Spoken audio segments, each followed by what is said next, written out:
আজকে আমাদেরকে যারা পাকা চোখে দেখে তাদেরকে রেখেছেন।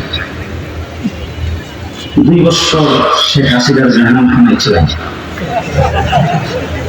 1.5 মাস রিমান্ডে ছিলাম। প্রত্যেক দিন আমাকে যতগুলো জিজ্ঞাসাবাদ করতো, সর্বপ্রথম যে গালিটা ছিল সেটা ছিল হাবিব হুজুর ছিল রাজাকারের কমান্ডার, শাইখ সাল্লাল্লাহু আলাইহি ওয়াসাল্লাম ছিল রাজাকার, আর তুই হলে রাজাকারের ঘরের রাজাকার, পাকিস্তানি রাজাকার। আমাদেরকে দেখতে উঠতে বলতে কবিদেরওয়ালা কওমি মাদ্রাসাওয়ালাদেরকে যারা পাকিস্তানি রাজাকার বলেছেন, আমি জিজ্ঞেস করতে চাই আজকে তোমরা গেছো কোথায়? পরিষ্কার ভাষায় বলছি, আমেরিকা সফর করেছি, কানাডায় গিয়েছি বারবার, ইউরোপে গিয়েছি বারবার, ইংল্যান্ডে গিয়েছি বারবার, বিশ্বের প্রত্যেকটা দেশে গিয়েছি, পশ্চিমা দুনিয়া পুরোটা সফর করেছি, অর্ধেকটা পৃথিবী ভ্রমণ করে আজ পর্যন্ত কোনোদিন পাকিস্তান যাই নাই। ভবিষ্যতে যাবো কিনা সন্দেহ। তার কারণ হলো পাকিস্তানের বর্ডারের সাথে আমার বাংলাদেশের বর্ডারের একাশ কোনো পথ নাই, যাওয়ার কোনো স্রোত নাই। আমরা পাকিস্তানি রাজাকার যারা বলছো, পরিষ্কার ভাষায় জেনে রাখো, আমরা পাকিস্তানি রাজাকার নয়। তোমরা আজকে পেছনের দরজা দিয়ে বের হয়ে ভারতের কোলে যায় বসেছ, তোমরা সবাই ভারতীয় রাজাকার।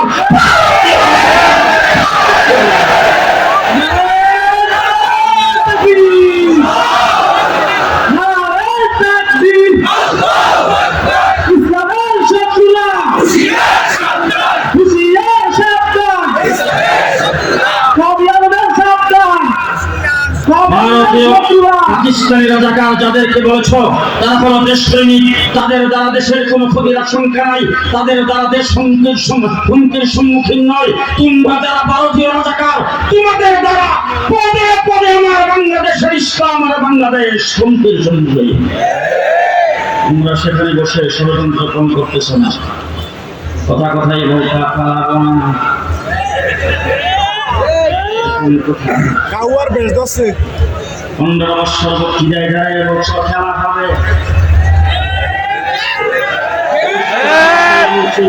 পরিষ্কার ভাষায় বলছি, খেলা হবে যারা বলতা, যখন তোমরা স্লোগান দিয়েছ তখন আমরা খেলার মাঠে ছিলাম। এই 15 বছরের ভিতরে আমরা সাতলা চত্বরেও ছিলাম, 15 বছরের ভিতরে ঢাকা গ্রাও ছিলাম, 15 বছরের ভিতরে রাজপথে মিছিল মিটিংয়ে ছিলাম, আন্দোলন সংগ্রামে ছিলাম। তোমরা খেলার কথা বলেছ, আমরা খেলার মাঠে ছিলাম। জেলখানায় যাওয়ার আগে যেই ভাষায় যেই শক্তির কথা বলেছি, জেল থেকে বের হইয়া সেই ভাষায় সেই শক্তি দিয়ে কথা বলি। আমরা খেলার মাঠে ছিলাম, খেলার মাঠ থেকে একদিন এদিক সেদিক যাই নাই, কিন্তু চূড়ান্ত খেলা আমরা মনে করেছিলাম তোমাদের সাথে খেলবো, কারণ তোমরা 15 বছর পর্যন্ত খেলছো। পুলিশ, র্যাব, মিডিয়া, আর্মি, তাদের শক্তিতে তোমাদের দলীয় কোন শক্তি নাই। আজকে পুলিশ তোমাদের সাথে নাই, পুলিশের অস্ত্র তোমাদের সাথে নাই। আসো এবার দিদির চূড়ান্ত খেলা হবে।